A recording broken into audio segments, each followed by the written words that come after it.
जय हिंद। वेलकम है आप सभी का द करियर प्लानेट पर। पिछले वीडियो में पोस्ट के बारे में 2-3 वीडियो में हम लोग देखे थे। इस वीडियो में हम देखेंगे सैलरी के बारे में, प्रमोशन के बारे में और इसमें फ्यूचर में आप कितने आगे तक निकल सकते हैं इसके बारे में। और सबसे बड़ी बात कि आप यदि पढ़ाई करना चाहते हैं आगे की तो आप कर सकते हैं कि नहीं।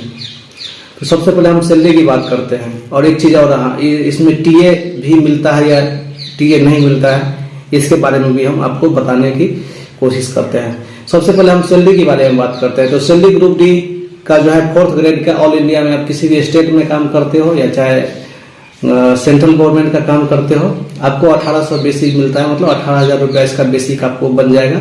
साथ में आपको डीए बनेगा, ठीक है ना। उसके बाद जो है ट्रांसपोर्टेशन अलाउंस, ये 3 चीज आपको ग्रुप डी में किसी भी पोस्ट पे है तो आपको मिलेगा ही। साथ में आप रेलवे में है तो एचआरए मिलेगा।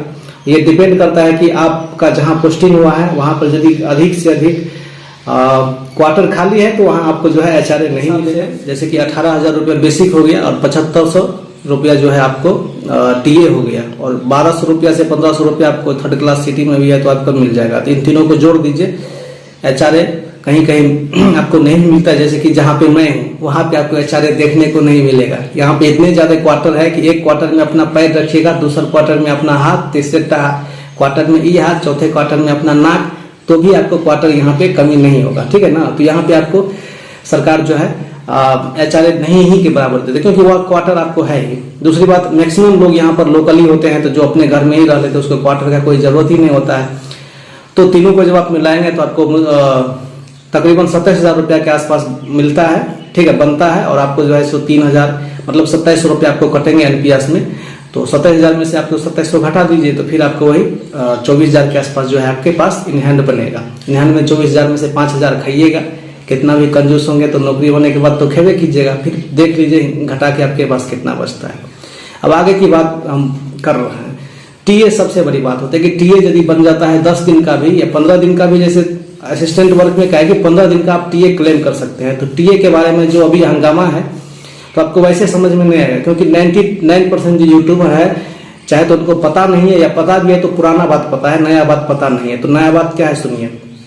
जब से कोविड-19 आया है तब से बहुत सारे रेलवे स्टाफ, कोविड में सरकार को घाटा लगा है, वो लोग अपना जिनका 21 दिन का टीए बनता था, 22 दिन का टीए बनता था, सब अपना टीए लगा के टीए अप्लाई कर करके जो है सरकार को एक तरह से रेलवे मंत्री को जो है गरीब बना दिया है। तो अभी टीए देने में जो है ना सभी जगह, आपको मैं ये नहीं बोलता हूँ कि किसी पर्सनल बोर्ड में, भारत रेलवे का जो कोई भी बोर्ड है वहां पे टीए देने में थोड़ी सी कंजूसी बरती जा रही है।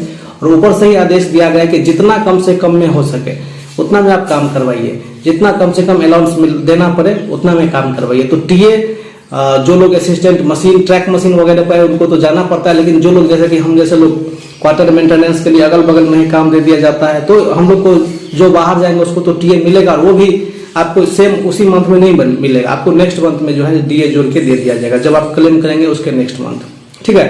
तो टीए का भी कोई भारी भरकम यहाँ पे नहीं है। असिस्टेंट वर्क्स वालों को यदि दूर भेजा जाएगा तो टीए मिलेगा, यदि आपको नजदीक में ही काम करवाएगा तो आपको कोई टीए नहीं मिलने वाला है। अब हम इसमें अगला जो बात है, अगले बात में हम बात करने वाले हैं कि इसमें फ्यूचर ग्रोथ क्या है, आप आगे कितने आगे तक बढ़ सकते हैं।